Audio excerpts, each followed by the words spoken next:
don't know me. So we have Roc and Bongo here with us today. Bongo Roc is from Queens, repping Supreme Beingz.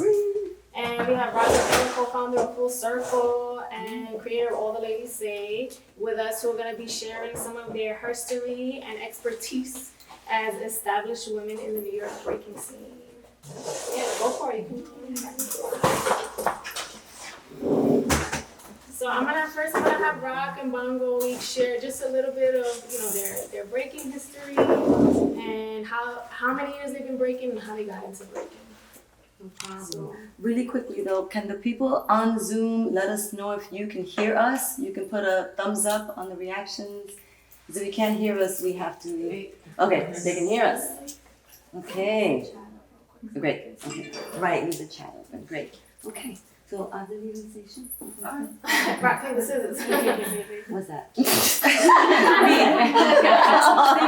know this is a rock. No, it's okay, it's okay. All right, so Bongo Roc from Supreme Beingz. I stopped counting how many years, right? Like after you turn 30 or whatever, you stop counting how old you are. But it's been a long time, over 20 years. Started in high school back in 98, 99. So yeah, that math. Repping Supreme Beingz, one of the co-founders of the crew. The crew is now like worldwide. We have a lot of our members in Florida now. You know, we lose a lot of New Yorkers to Florida. It is what it is. Yeah. But the ones who started the crew, we're still rooted in New York, and I ain't going nowhere. That's right. What else? That's like, you know, how long we've been doing it in our crew and how we represent, how we got into it. You know, I grew up in a very artsy family. My dad's a DJ. He still rocks. He's really dope. More of a house, you know, classic hip hop DJ. And then my mom's always been a Latina dancer in the club, salsa, you know, hustler. So just grew up in that environment. And then when I got old enough, I found my own path in breaking, and that was, you know, for me. And in our high school, we started like this. There was a breakdance club started, and it just went from there. You know, started meeting people, traveling to different practices. And at the time where it was kind of like still hidden in like a gem, we sought out, you know, where we can find, you know, this you know, this energy, this element, you know, and it was like finding treasure every time we went to another jam or another hidden practice or whatever. It was just really dope to meet new people and find it, opposed to it being so easy to find on an iPhone. You know what I mean? It was just like it was dope. My come up was just such an adventure and such a dope part of who I am and where I am in the culture. You know. Nice, thank you. And right now she's doing makeup. Oh yeah, so I have other hustles. You know what I mean, like my 9 to 5. You're a DJ too. Well, I got into DJing. You know, took in my papa's steps. You know, when I was a kid, I used to carry his crates up the stairs after an event, you know. So got into that a little, did a couple of parties, you know, more for fun than, you know, work, you know, because I'm a BGirl at heart, so I try to do all the elements. And makeup artist, you know, worked for MAC for like over 10 years. Left that part, you know, do it freelance now. Did Mantis's wedding makeup. So if you guys ever need, you know, Check the pictures. yeah. Yeah. You know, the art in the end, right? You just express it how you can. So yeah, thank you. Roc, how about you? How'd you get started? Yeah, I just grew up at the time when hip hop was emerging. So as I'm growing up, I'm watching hip hop become hip hop. And I know that there was a time when nobody called it hip hop. It was just what you did. You went downstairs. I grew up in the projects in East Harlem, and we moved to the Bronx. But it was just what people were doing, you know, lunchtime cafeteria. Back then, there was no rules about don't bring a boombox to the school. So people brought boomboxes because there was no rule yet. There's definitely a rule now because of them back then. But so witnessing it at lunchtime, witnessing it outside, but just, you know, not understanding the full magnitude of what it was going to become. I didn't break when it first emerged. I was watching. But I was so like taken by it. I wanted to be tough. I wanted to be aggressive. I wanted to be unpredictable.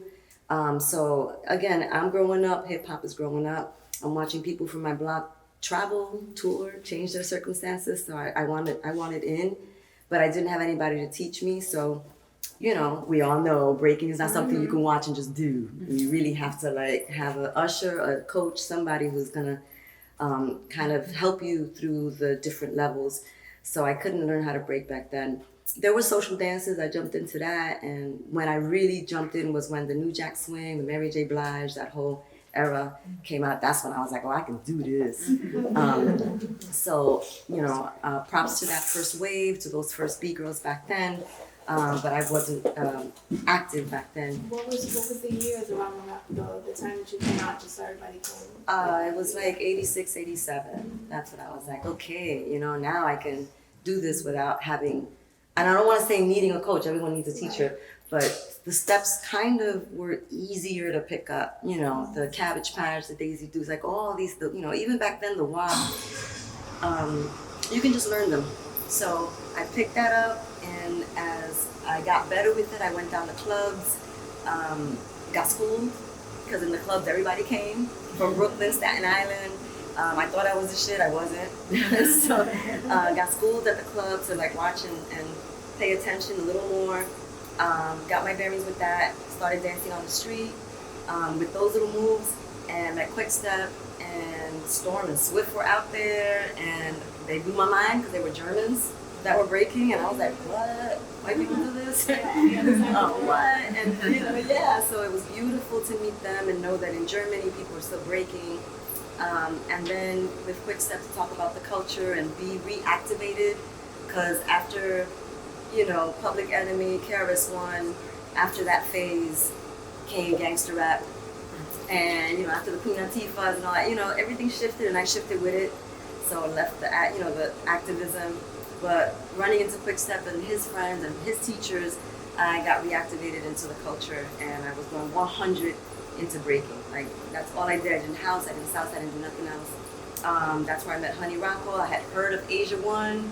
I saw a tape of Lady Champ in Chicago. And little by little, the B-girls started to show up. There was one in Germany called Petra.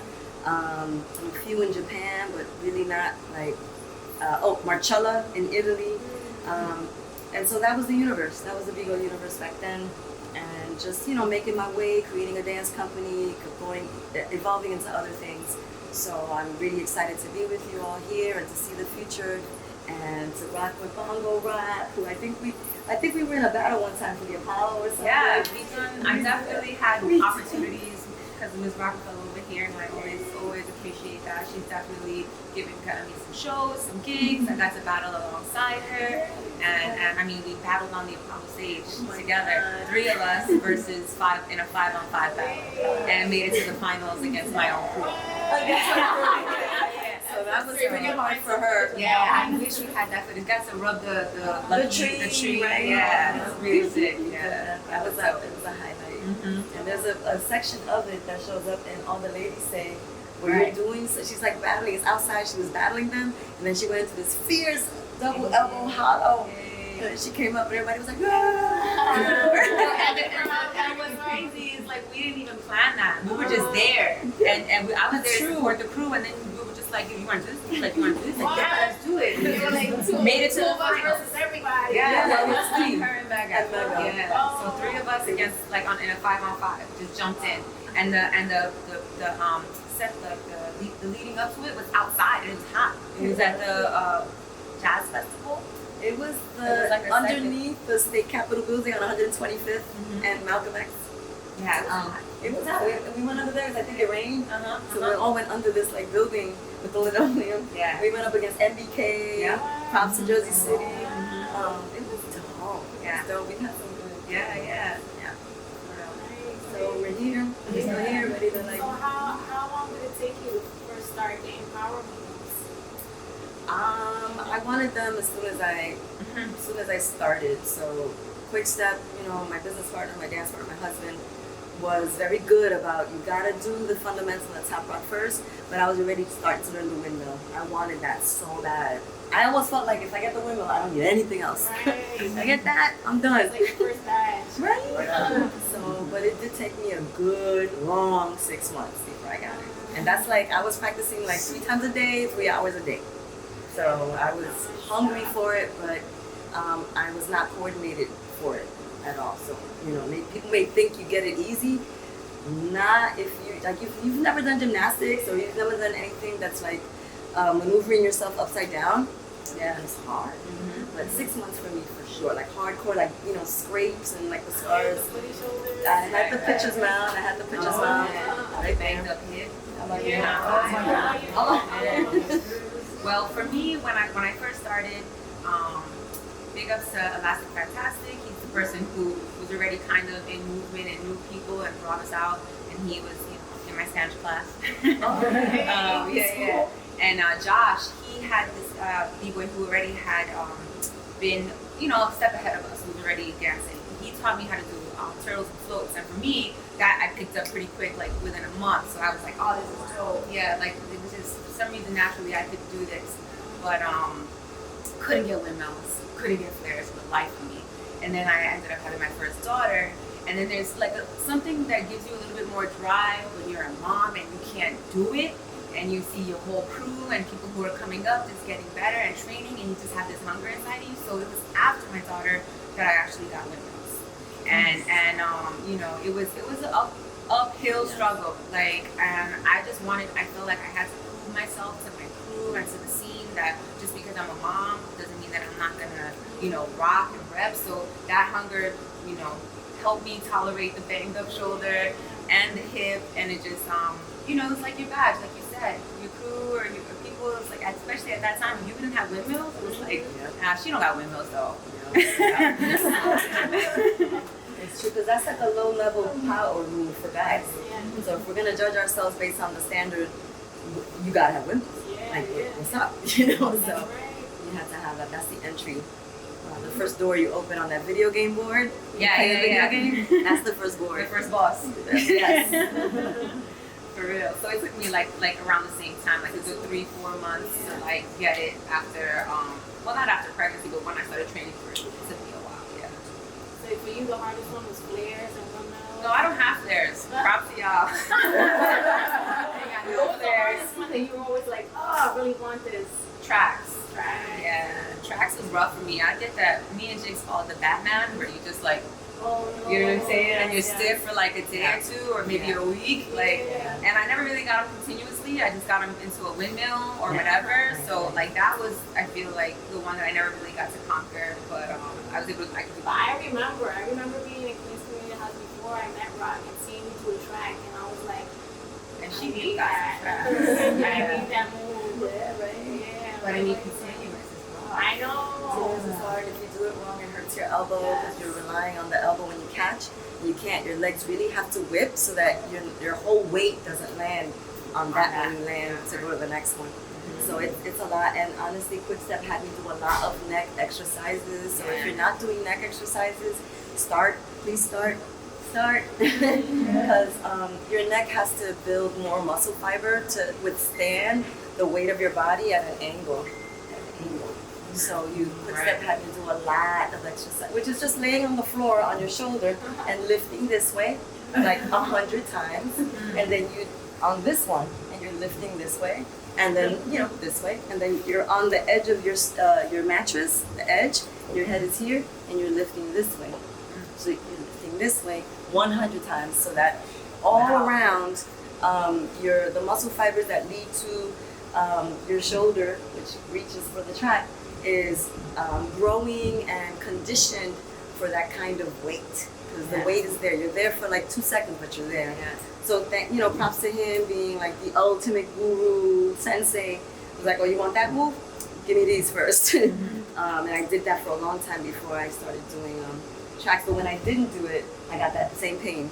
And I'll still get it. I have to go get it, rolled out by a masseuse downtown. She would be like, down there. And then I have to go back to the neck exercises to then practice the tracks. So it's a ritual. It's a real discipline. It's like a sacrifice. You become a monk. I don't know if you felt like that sometimes. I was just like, 100, this is what I do. And I was like, no. We're getting to that. That's exactly the kind of stuff I want everybody to hear. Is, how do you get those moves? I think sometimes we see the guys and they're doing all this amazing stuff, and they're like, oh, but just do it. Just swing your legs. Just push harder. And you're like, I can't. We all say that. You're like, you don't understand.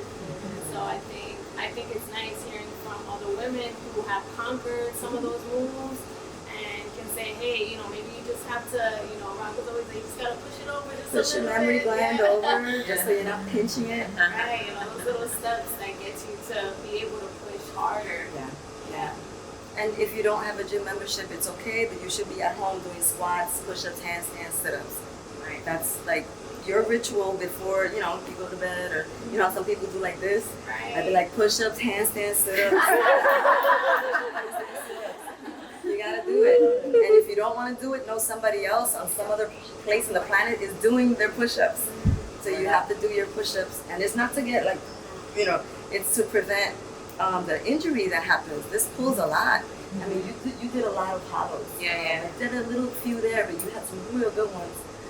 I imagine that maybe sometimes here or in the back you felt. Yeah, and it's crazy because I learned how to do windmills and floats and turtles and all that before I could actually do a handstand. Like I was like sitting in a invert or a hollow, but I had no balance upside down. That was something later on where Cyclone from Steffi was like, you don't have a handstand beam, and he just drilled it on me. And now like that's something that I feel like now is like basic knowledge. But back then I just wanted to do moves and hang with who was doing it, that I didn't bring down the fundamentals of what I should have done, which I learned later, which definitely helped evolve my style and my strength. And because in the beginning I was just hungry, like a little savage B-girl who just wanted to jump in the cipher, but now it's more controlled after I start, push-ups, sit-ups, strengthening, handstands, how to be upside down, balance, and all that stuff. I know we kind of talked like a little bit about, how we had, a lot of male teachers and there are always guys who are trying to come over, but sometimes they don't always have the best intentions. Yeah. And so did you guys ever have to deal with that? And how did it change the way you navigated the scene? Or did it? So my immersion in hip hop dance predates breaking. So by the time I came to breaking, I had already danced on the street with street people, street guys I don't know, guys who don't have my best interests. So when I came into breaking, I already had a hard line because of what had happened to me before when I was dancing on the street. I was a hitter. And so when I first came through, which I came through Get Original, which is the theater company that had Fable Wiggles, Ken Swift Crazy Legs, Odessa Quick Step, I already came in with a certain requirement of respect. But prior to that, dancing on the street, anybody would come up to me and try to like proposition or hey, come here or practice with me in my house or even more vulgar things. Come with me in the corner or in the alley, what I'm saying? I'm like, I have money. I don't need your $50. I'm not gonna do that for you back there. So I had already dealt with sexual harassment. I was already a survivor of sexual assault from my teens. So those situations when I came to breaking, and it's funny because I had just told Candy that some people still, they give me that icky feeling, and she was like, but everybody knows you're married. And I'm like, it doesn't matter to them. They're just like, if I can get this, I'll get to crush the empire, Quick and Rock, hey, or whatever, their own personal scoreboard. But it is weird. It is something that you have to quickly nip in the bud. Like you just have, as soon as you feel it, you gotta be like, hey, listen, I'm not really feeling you like that. Hey, you know what? I want to focus. Can I just do 4 years focusing on this? No distractions, no relationships. I want to get 4 years into breaking where I can like really rock a circle, really place high. So thank you, but I have to decline. I'm not feeling you like that. You really have to say it quickly, because if you let it go, they're thinking that it's a yes. And then that's when their reaction gets uglier. So before things get crazy, the inevitable's coming, just kill it right at the top. No, I'm not really feeling you like that. Sorry, peace. And if you're not allowed at that practice, find another practice, it'll be okay. I feel like just in life, before breaking, before anything, I've experienced like, unwanted like behavior, harassment at the workplace. I used to live close to like a construction, like very warehouse type of environment. So just like the walk to the bus would be like grown men, I'm like 12, 13 years old, and just like being harassed on the train, on the bus. Like it was something that my mom had always drilled in my head, like, you know, like watch your surroundings. If you feel uncomfortable, back away from that situation, be around people that make you feel safe.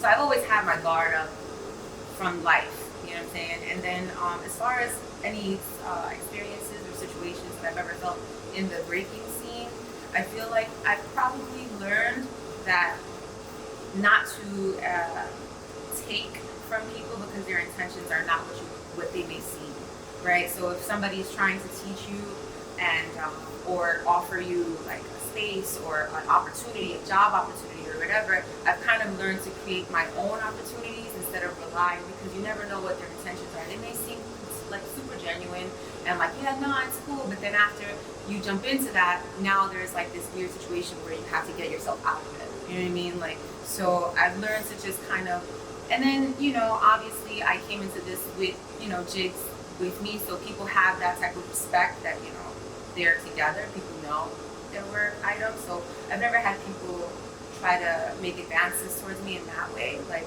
you know, but I feel like I've definitely had an experience earlier in the scene where one of my elders didn't know about Jigs and I looked up to him. He was like one of my mentors. He was teaching me graphs, not breaking, right? And we found out about Jigs.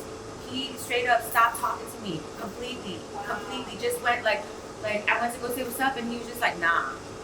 And I was just like, what? And I never felt that vibe from him. I never thought that he was interested in me that way. I thought we was just, you know, kicking it, you know? So I've learned to not accept things from people, because even though it may not seem like that's their intention, you know, that's their intention, and then you're stuck in a sticky, you know, situation.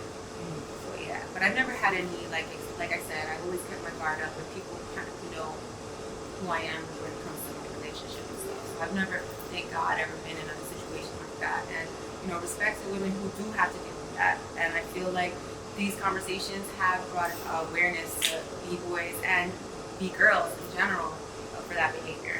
So, you know. Yeah, especially recently, right? Mm-hmm. Especially recently. So I just wanted to, from there, one of the last questions I have before I open it up to questions, do you have any tips that you wish you would have learned sooner that maybe you could pass on to these ladies, whether it be, you know, how to fix your makeup for a jam so that it doesn't slide off your face, or I don't know, you know, when we do start learning head spins, you know, we have that little ball spot. How do we not get that? Or you know, any tips for like power moves or anything like that? You know, power moves is going to take a lot of your attention. So if you're practicing 3 times a week, just give one of those practices to a power move, or do 30 minutes for one power move each of your sessions, because power move does take a lot to master. So if you want a head spin, if you want a 90, obviously it's going to take a lot of your energy. You're going to feel fatigued. So I would say one practice for it. But if you're going to do 30 minutes of it, pick which one and then do it at the top of your practice session. So if it starts at 6 p.m., at 6:15, you're already doing handstands for the 90, handstand pirouettes. I would say get ankle weights. Don't wear the 10 pounds. Put just the 1 pound here and 1 pound there. Handstands. It's going to wear you out. So then after those 30 minutes, you got to transition to something easier like top rock or, you know, moving on to other things. But power takes a lot of time, takes a lot of focus. You have to record yourself. You have to watch people who do it right. And you have to be with somebody who knows how to do it, that is willing to spend time with you, because it takes time. So power is just something that's going to elevate you.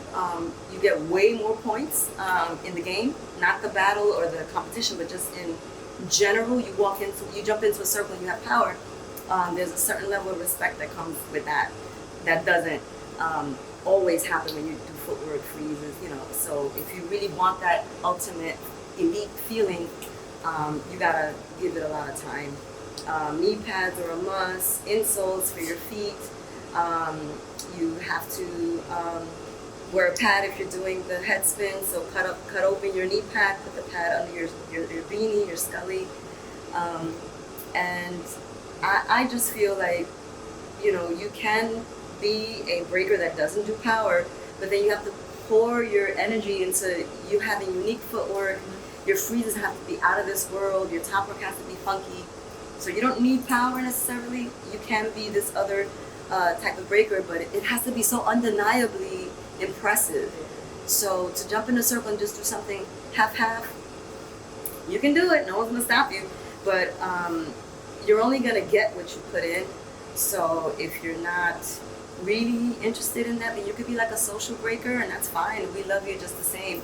But there's a whole different vibe that happens when you go 100 in and you put the fear in Guy's heart, you put the fear in another dancer, another girl's heart.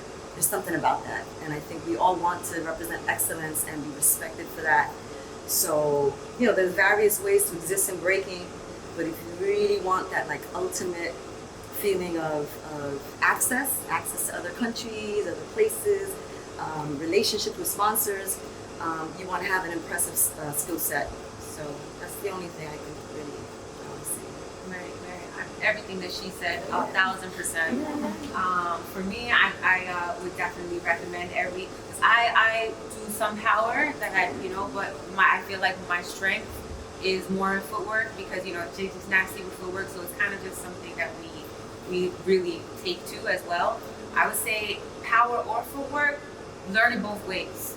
That makes your vocabulary so much more advanced, and that's what people are looking at in the end when they're judging or you're entering competitions, or just go both ways. You know what I'm saying? It just adds so much more to the concept. That being said, be mindful of which direction your footwork is going and which way you're training your power. Because that was an uphill battle for me too, doing my footwork and my power the same way. There wasn't really, the wrong way, so that it wasn't transitioning well. So you had to step back, be like, I gotta learn all my footwork the other way. So that's something that's to keep in mind. We were talking about, and I feel like dance styles. I feel like your tops is your introduction to the cypher. Like, if you don't catch me from when you jump in the cypher, you know what I'm saying? Like, there's gotta be some soul to this, you know what I mean? Like, why are you doing it? You gotta, like, express your art. Yeah, sometimes you just go straight to the floor and that's fire too, but like, learn other dance styles, you know what I'm saying? Like, other dance styles just add flavor to what you're doing. Like, I have people who are in ballet and who are in jazz who want to learn some type of breaking to add to their style. I want to do freeze, I want to incorporate some footwork. The same goes both ways. They can't just take from us. We got to take from every style too and incorporate it in our dance and make it our own. So I would say definitely keep your versatility open and learn different styles. And then as far as like gear, I sweat just thinking. So like, I always have a bandana. Like, anytime you see me rocking, I have like a bandana and then a hat. And I do not appreciate people who lace the cypher with their sweaty head, so that when the next person comes in, they're like slipping. Like, be courteous, wrap that up. And I always tend to keep my hair back. I think it's cool, like when you rock with your curly hair, that's your presence. No, I tell you. But it's dope. But for me, I've always kept my hair out of the way, just so that it's not in my face. You never know when they take that snapshot and your hair is like in your face or stuck to your skin. So like, for me, I've always kept a hat or a bandana, kept my hair out of my way, just helped me perform better.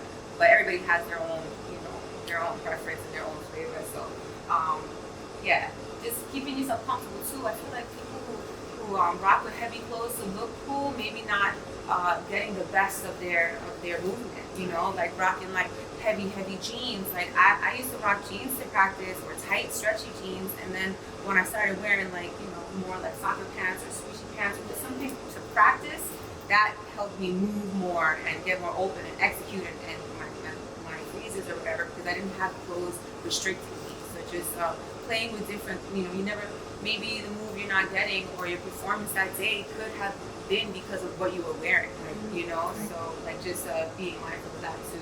Because I've definitely rocked like tight jeans at a battle, and then in the footage you can see my underwear. And I'm like, I remember when those jeans were out. The jeans were like, so was it Brazilian? The Brazilian cut? But it was almost right on your pube bone. Yeah. There's no zippers. Like, there's no zippers. I was like, oh my god, now we have to use the t-shirt that goes down to the knee so that nobody sees the crack of your ass. Yeah, I started rocking like shorts underneath just because. No, they came back up. Amen. They came back up. That was horrible. But yeah, those are just little things that I've learned along the way that obviously I'm sure you girls have experienced, you know. But yeah. And then just one thing, if I could just add real quickly, that now we're kind of more free to talk about is like when your menstrual cycle comes, you really have to figure out how you're going to maneuver a battle, a show, with all of that's happening. And so in the past, I was very frustrated and angry whenever my period came, or I knew my period was coming. So I was like, oh, I have a battle. Oh, we got to travel that day. Shit. I used to be so angry, and now I'm not so angry. I'm kind of like, okay, well, today I can't go 100. I noticed that when I had my cramps, I would always tell you, like, take 2 towels. I have them in my bag right now because either today or tomorrow it's going to show up. 2 ibuprofens, 1 acetaminophen, right? I was like, that's the cocktail. Would keep me like from cramping for 6 hours. But the fact was, even with the cramp being put away by a painkiller, my legs wouldn't work. My legs wouldn't respond. So I could do a roll back, land on my head, and try to whip into a head spin. Not happening. They weren't responding because my body's doing something beautiful. My body's doing something natural. So I have to take it easy on myself. And that only came later, being able to forgive my cycle, because it's happening. And men have different biorhythms. I'm sure I've lived with one for 28 years. He has different rhythms, so there's times when he's off, and it's not because of his period. It's not, totally not. It's his own biorhythm. So for me, monthly, when I've been steady, because I don't know, sometimes the period disappears or whatever, I've been able to say, okay, September 18th, let me not accept a gig on the 18th because I think I'm getting my period the 17th or the 19th. If I have to get it, fine, I get it. But then I'm going to pull back on how much breaking I actually do for this gig or this show or this battle. So just be mindful that we have a natural biological cycle, that it is a beautiful thing, that it's not something to be angry at, but it is something that now you have to adjust. It's just, okay, I can't do all the windmills and head spins. Can't do that. Today there'll be footworking, there'll be some freezes, joyful top rock, and it's a wrap. Because for a minute there I was kind of angry that I have to go to the bathroom, put a pad or a tampon. Oh my God, it's leaking. So now I'm like, okay, yeah, well, this is where I'm at. I'm chilling. You will see a different version of Rokafella today. I think one time, I think I told you that I was somewhere. I was jet lagged though. I was somewhere in Europe and I was jet lagged and I probably was having my period and I danced something. The Rokafella, blah, blah, blah. I did something. And the dude right next to me was like, man, I thought you'd be better. Shit. Right, yeah. And I was like, okay, you need to walk in my shoes. That's all I said to him. But I felt so sad for myself. Like, damn, I disappointed somebody. Damn, I sucked today. And I had to process that and be like, no. I'm jet lagged. I'm just coming off my monthly cycle. He doesn't know anything. And too bad. Too bad today wasn't like spectacular Rokafella. Right. Today was so Rokafella. But she was here. She came, talked to me. There's more to me than just spectacular. Blah, blah. Right. So that's when I started to just forgive myself and just be like, okay, I have a monthly cycle. I gotta be gentle with myself. The sports bras really hurt before my period, so now I don't wear them when my period's coming. I'm like, okay, we're gonna relax, let them hang. The nipples can look down. Let the nipples look down my belly button. Like, how you doing, belly button? Okay.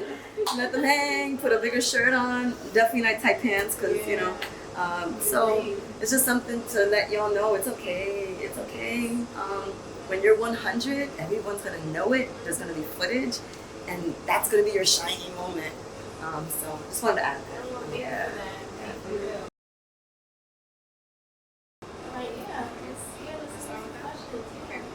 So there's one question from Bible, who is with BGirl Lifestyle. His question: thank you for all that you are providing. I'd like to help. What are some best practices to help encourage others when working on developing their breaking? Some of us may bridge when working to help others. Ways to help teach others? Yeah. It's a good question. It's a good question. It's a little general, but I think that, if you're planning to teach in like a studio or a basement or a space, you have to know that there's different levels that are coming in off the street. And so you want to first see who's in the room, what do they need, how are they in terms of training, because you could teach someone to move, but training is a commitment. It's not just 2 weeks, it's 6 months to 2 years. See if those people understand. And it's kind of like being a therapist, psychologist, because you have to figure out who's coming in the room and why. And then what are you qualified to teach? Because as soon as I started to really have a good grasp of 6-step and CCs and, baby freeze, 2-step, I was teaching it. But I couldn't teach a windmill because I didn't have it. So it's being honest with yourself in how far can you take the student, and do you have other people, like maybe Bongo can come in and teach turtles. It's trying to figure out what your roster that you can pull from to offer in that space, but then trying to reach people where they are, because you might get an advanced dancer who just needs the room, the space. They don't really want you to teach them, so offering them space, and just the beginner, simple moves. So, I've been teaching for a while, and I really do try to meet people where they are. And in particular, beginners, I always ushered in the beginners, and then once they got good, I handed them over to quick step. So, if you're going to teach, what are you qualified to teach? And qualified, not like, a certificate or anything, or degree, but just what do you know how to do well enough that you can bring someone to that same understanding? And then who else do you have in the room that can teach what you cannot? So those are just some of the things I would say. Yeah, I mean, I feel like the question was like, some people may be rigid when working to help others. For addressing that part of the question, Okay. I feel like you did answer that.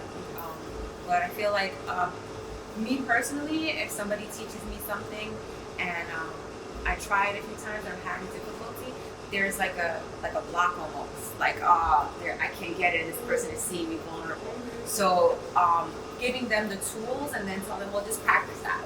You know what I'm saying? And then just walking away, because sometimes that pressure can make people feel like, I just can't get this, it's not for me. So just like giving them the tools that they need to train, watching them do it so that they don't crack their head, and then just like walk away and let them practice at their own pace. For me, it has worked, especially like with my daughter, my 10-year-old, she's like, doesn't want to disappoint, at all, and she'll get frustrated. I'm like, no, do it later then, and then I'll see her practicing on her own, and I'm like, all right, cool, we got through it, So in terms of teaching certain ages, and again, like you said, like, where are they, where are you, also, because I'm sure you can relate, like, sometimes you give all of you to somebody who you're training, and then they just run with that, and you lost that forever, and then you don't have that anymore. And I feel like when I train with somebody, my intention is that we could do this together, and it depends on why are you teaching? Are you teaching to get paid? Are you teaching in a class setting? Or are you teaching to have a crewmate or a partner? You know what I mean? So those are two different relationships too. So it depends on how you're teaching and what you're teaching for as well. I think you have one more question. So this is from Olivia Holder. Her question is, I'm just starting to work on developing power moves, and I would love to know if there are any tips, or even training tips in order to not only improve momentum, but just supporting my own body weight or lift off the floor. Push-ups, handstands, sit-ups. Sorry, yeah, push-ups, handstands, sit-ups. I don't want to be mocking Catholic or whatever. Sorry, I don't need to be mocking Catholic Lives Matter. But you have to strengthen your body. One of the things that I think women, as we're growing up, we're not taught to contract our muscles, go upside down, climb a tree. Those are things that I think we did when we were younger, that kind of tempered us for physical movements. And even like that, we were at a loss because, you know, the boys are like wrestling and they're like, you know, so we have to temper our bodies to be ready to spin and be upside down. So a lot of times when I get beginners and they're like, oh, my legs are weak, I'm like, okay, lay on the floor and just hold your legs up like that, off the floor. So my back is on the floor, but I have to know what it's like to feel my muscles engage without dancing. I have to feel that so that it's automatic when I need to do windmills or be upside down. I can lock my muscles and feel that type of contraction. Because most power, you are going to be in a contracted state, spinning upside down, or legs are going out in a flare. Even like the turtle, right? You're in this position, but your legs are contracted this way, back. So that's your hamstring and your glutes and your lower back. So you have to get in touch with your muscles. Right. When you break, you are not going to be relaxed, ever. Right. Maybe even a little bit on the top, but no. Everything is contracting. So it's how to enable the momentum to really build. You have to be tight and create the velocity with how in tune you are with all of your whole muscle groups. So it's not easy, but the more you do it, the easier it gets. Right. Yeah. That's all I can say. We have maybe like 5 minutes left, so if anybody has any last questions. So I'm curious, like, because this is something that I've noticed as, you know, like older generations, like how do you think things have changed for the youth coming up as in terms of like being a woman, you know what I mean? Like with the gender binary not being as important anymore, like for the youth it's not the same. Like, so what have you noticed, like how do you think things have changed? And like, It's tricky. That is tricky.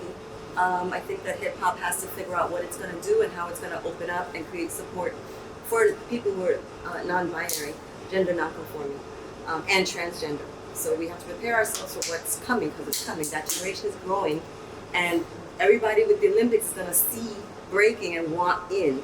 And so we have to create spaces that are safe for them. However, that doesn't mean that we cease to exist. And so I'm still a B-girl, I'm still a cisgender woman, and I'm still celebrating everything that my womanhood brings to the table. And I'm still gonna expect men to allow me, not even allow me, but to accept me in my full womanhood in the circle, in the organizational role, in a business role. So those things can't change. We can offer space for people coming in, but what I have said in the past is that if we were a First Nation tribe and someone's coming in to tell us you need to put internet antennas and you need to put solar panels and these sandals, you gotta start wearing sneakers, right? The people from that tribe would be like, you're trying to change, you're trying to impose something on me, and we've been existing like this for years. We're not perfect, but this is how we be, these are our holidays. You know, we still celebrate Chinese New Year, Lunar Year, right? Even though we're in America, we have our New Year, but you know, we still respect that the Chinese celebrate their New Year. And so there has to be some give and take, I believe, as we move into the future and open up lanes for people to bring their lives and their philosophies in without tampering or changing something that was so beautiful, that was built by people who were crushed and smothered. So it's just a balance that we have to find, and conversations like this are great. I don't know that conversations are happening, but I know for me, this is something that is very dear to me, and I also respect the men who put down the blueprint, however flawed it may appear. There's a magic in it. Before the commercialization of it, there was a magic, and we're still trying to keep that magic happening and share it with others. So I don't want to exclude and close the door on people who feel attracted to it, but I do want there to be some sort of mutual respect, so that I don't want to come to a point where there's no more B-girl. Just because someone said that's a binary, I don't want to come to that. You know, if we can create another term, we can. But I'm full 100 in my B-girl life, and so let's see how we negotiate that. That's a great question, and I don't know that I have the answer to how do we open space. yeah, I just wonder, like even the younger women coming up, like, is it as important? Are they hopefully not experiencing maybe some of the things that we experienced when we were younger? I think that there's definitely been some change in the tone at these events. Like, I definitely see I feel a different energy. I remember back when I was coming up, like calling somebody a derogatory word was a norm. People would shoot these words. Now they don't hear those words because it could offend somebody. So I feel like the tone has changed. It's more respectful. People are more accepting in the scene. People have come out that were never out before, and I feel like in general, I don't know if you feel the same. People are accepting in the scene. I think in the culture, it's been a very accepting culture. As far as what you were saying, as far as changing the term B-girl, I've never even thought about that. Honestly, I've never come across like that conversation, so it's new to me.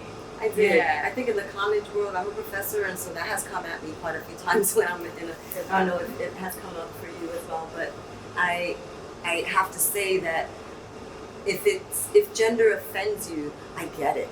But for me, I found my space in breaking as representing this gender, representing to fully and having people accept and invite me in. So we can create other terms, we can create other lanes. And also, like what she was saying, people are talking. We weren't talking before. It was just dancing and that's it. That was the way we communicated. And so all these taboo things, sexual harassment was not spoken about. I brought it up a few times and I got eliminated from the scene.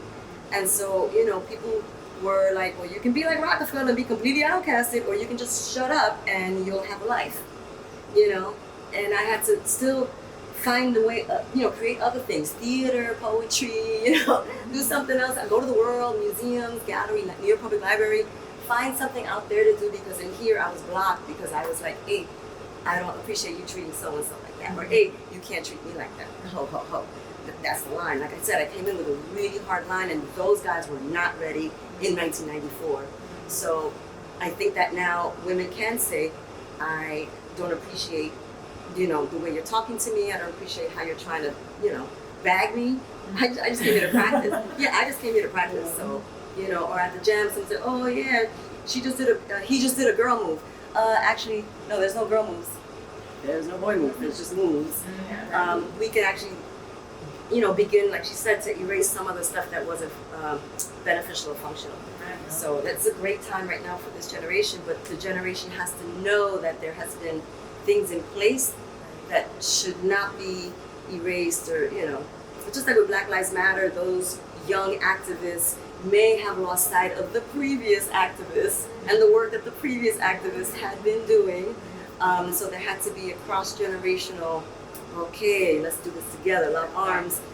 So I'm hoping that, and that's what this conversation is about. Like, man, sis, it's not our generation. Some of you are not our generation, but here we are trying to figure out, like, how do we make this better? So, amen. Thank you.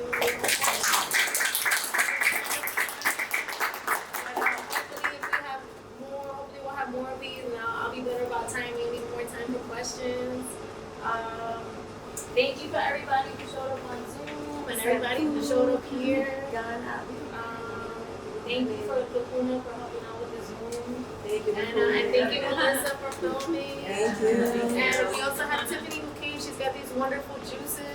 So, we can like break out, and everyone can have some water and taste some of her juices. She's got an up and coming business called Full Moon Culinary. Nice. And thank you, Ron, for donating the Zoom link. And also, for anybody who wants to join, there's Break for Justice that's happening later today, if you don't know, from 3 to 7 at 80 Climber. So, yeah, it's not a movement. I think Lacuna has BGirl sessions, which all of you probably already go to. But Real quick, also I know Bonnie also has one as well. So every Tuesday I'm here at 7-ish, so it's another 30 minutes. So let's say like 7:30 to 9:30, same location, for all B-girls. Whoever wants to come on a Tuesday, this is an open spot. Next Tuesday it's open. The following Tuesday, August 16th, we're having the first workshop of Rokafella herself. The $5 from 8 p.m. to 9 p.m. We just ask everyone comes like 15 minutes early, just so we can like be adjusted to 8 o'clock. We're on rocks. Bonnie, want to take from there? Yeah, sure. We just built a relationship with Ladies of Hip Hop to bring, a female breaking presence within that organization, and she gave us the space on Wednesdays, so it's open to everybody. It's in Long Island City, so Queens is your location. It's right under the N train. It's every Wednesday, which is great because you do Tuesday, Wednesday. You get to 2 days of practice. You rest on Thursday, and it's from 6 to 9. I think I saw something Joyce was doing a Oh, workshop. he as did. well. He did the workshop. Yeah. So our opening day, he did a top rock workshop, which was pretty cool. But we have kind of the way it's set up. We have like a bunch of kids and new beginners on one side, and then there's an open section on the other. So it's like all levels of welcome. And there's beautiful mirrors, so you get to. And that was something else I wanted to throw in there when they were talking about tips. Record yourself and watch yourself. Because when I started doing that was when I really started, developing. And like, oh no, why am I doing that? So yeah, that is something that I always share if you're not doing it right. But yeah, Wednesdays practice, Ladies in Hip Hop Studio. You can Google it. If you go on First app, you just it's BGirls. It's an app that has all types of classes that are, I don't know if you spoke to him, you can promote your practice as well there, and they give you the platform to speak. Yeah. So yeah. Practice. And what's your IG? Oh, bonafide_fly. I don't change it because it's just yeah. That's a good one. Or if you write Bongo Roc, you'll be able to find it on Instagram. So I just want to clear really fast. Sorry. For me, I was almost a teen. Bonnie was the first Bgirl I saw ever hitting and flushing the park.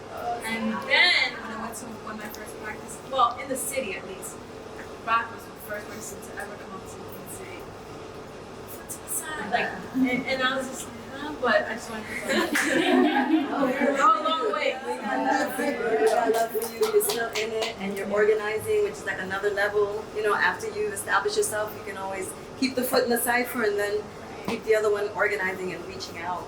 My Instagram is La Rokafella because my Bgirls Rokafella, I have it's still there, so there's like an archive. Luckily, they didn't delete it, but La Rokafella, and I have sessions Tuesdays and Fridays. Not to go, have a conflict, but Tuesdays and Fridays in the Bronx.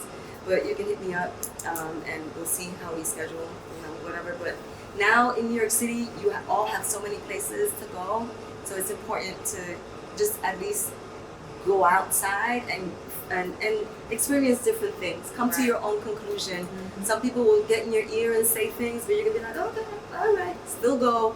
Come to your own conclusion about that practice or that person, because unfortunately there will always be people talking, and the better you all get, just know someone will try to pull you into their thinking or their crew, and you may be flattered and you may be a little confused, but you really have to keep your eyes open, because it's New York City. Like if you didn't live here and you came here, you have to keep your eyes open, right? Because it's such a big city. It's 8 million people or more. I don't know what the census said.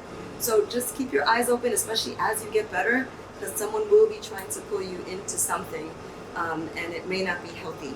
So just keep your eyes open and think, how is it that this person is, like she said, the agenda. What is it they want compared to what you want? Does it match? So just be careful. Just be careful. But I mean, I'm so glad that there's so many practices right now because New York was shut down during COVID and there was nowhere to practice or even vibe. And I feel like you can train by yourself.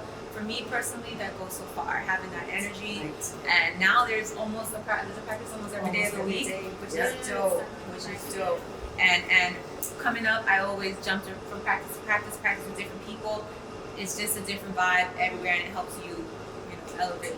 So that's so cool. I'm glad that there's these sessions.